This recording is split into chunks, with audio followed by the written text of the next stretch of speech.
Nessa semana marcada por um estupro coletivo de uma adolescente que começou a ser tramado dentro de uma das escolas mais tradicionais do Rio de Janeiro, você vai conhecer agora o projeto extraordinário da Justiça do Rio, que vai justamente às escolas para falar sobre violência contra a mulher. E leva juízes, juízas, magistrados. Eu conversei com uma delas, com a desembargadora Adriana Mello, que há 6 meses coordena esse programa Rio Lilás. Ela também está à frente do Núcleo de Pesquisa em Gênero, Raça e Etnia da Escola de Magistratura do Estado do Rio de Janeiro.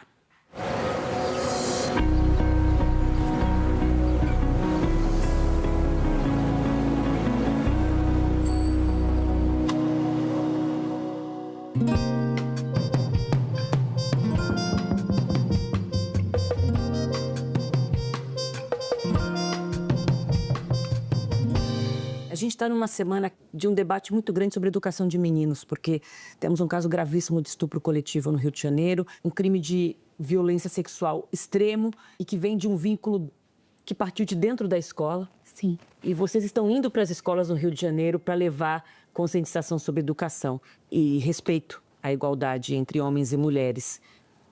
Como essa relação com os meninos, nessas trocas que vocês têm tido, como tem sido isso? A gente tem visto, assim, observações interessantes, algumas surpresas, né, por não saberem que aquilo que geralmente ele estava acostumado a fazer era violência, como, por exemplo, ficar falando sobre o conteúdo sexual, sobre a roupa da menina, né, ou se ela é gorda ou se ela é magra, né, a questão racial muito presente se sobressai também nesse aspecto. Esse projeto, ele não é só uma palestra, é uma mobilização da escola inteira, porque quando a escola identifica uma situação de violência na escola, entre colegas, a escola tem que ter um protocolo, né, de atuação efetiva para coibir que aquela violência se escalone, porque existe um escalonamento dessa violência. Porque se você não age, você passa para aqueles alunos, né, uma tolerância à violência.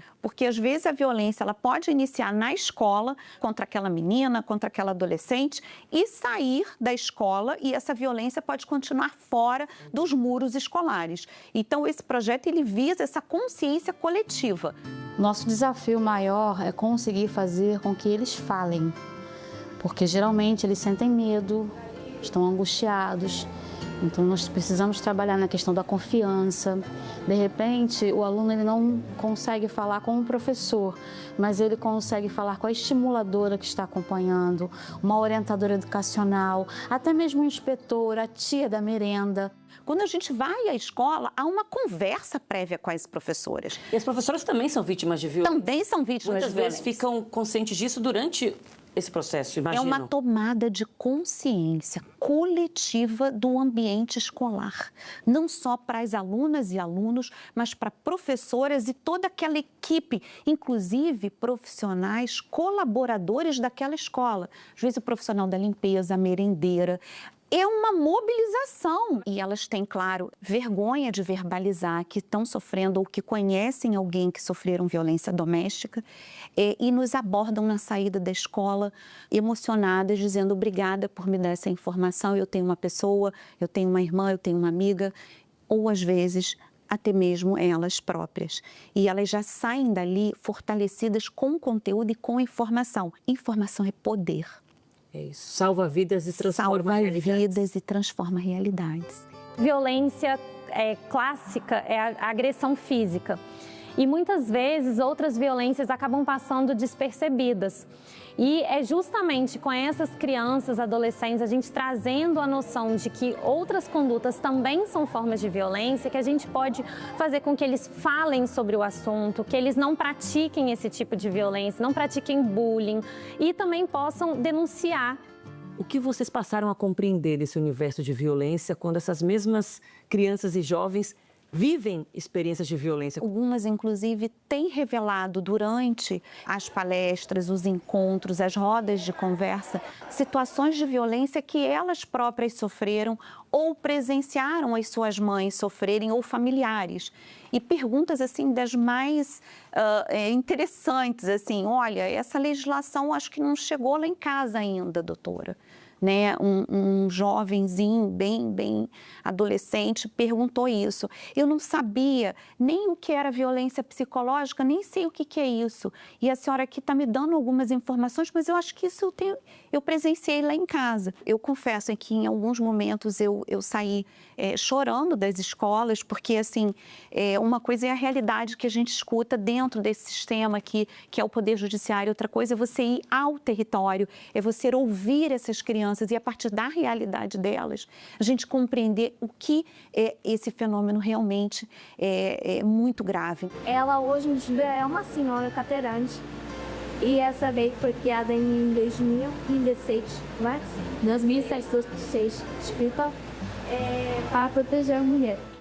Agora, falando de estratégia, como fazer a comunicação chegar de forma eficiente? Tem sido transformador porque a gente tem observado juízas e juízes novos participando desse projeto e também inspirando aí os jovens a serem magistrados e magistradas. Isso tem sido realmente encantador ver e observar a percepção dos alunos querendo ser juiz, querendo ser juíza, a partir também dessa troca, né? Eu sempre acredito que o juiz, o bom juiz, a boa juíza tem que conhecer o seu território, tem que conhecer a sua realidade, porque ele vai se transformar numa pessoa melhor e ele se transformando numa pessoa melhor, ele vai se transformar num juiz ou numa juíza melhor.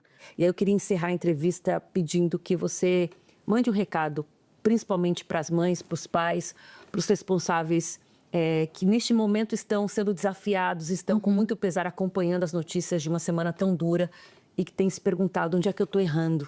A gente tem que entender, eu sempre falo isso, que eu também sou mãe de um casal, né? Tem uma menina e um menino. Como é difícil educar, mas nós temos que educar os nossos filhos para a igualdade, para o respeito. Educar os meninos de uma forma igualitária. Não existe esse papel destinado a homem e mulher, né? Tanto meninos quanto meninas têm que sim fazer os afazeres de casa, por exemplo, né? De que qualquer pessoa pode usar a roupa que ela quiser, ela não precisa ser agredida em função da roupa, em função da cor, né? Somos iguais efetivamente.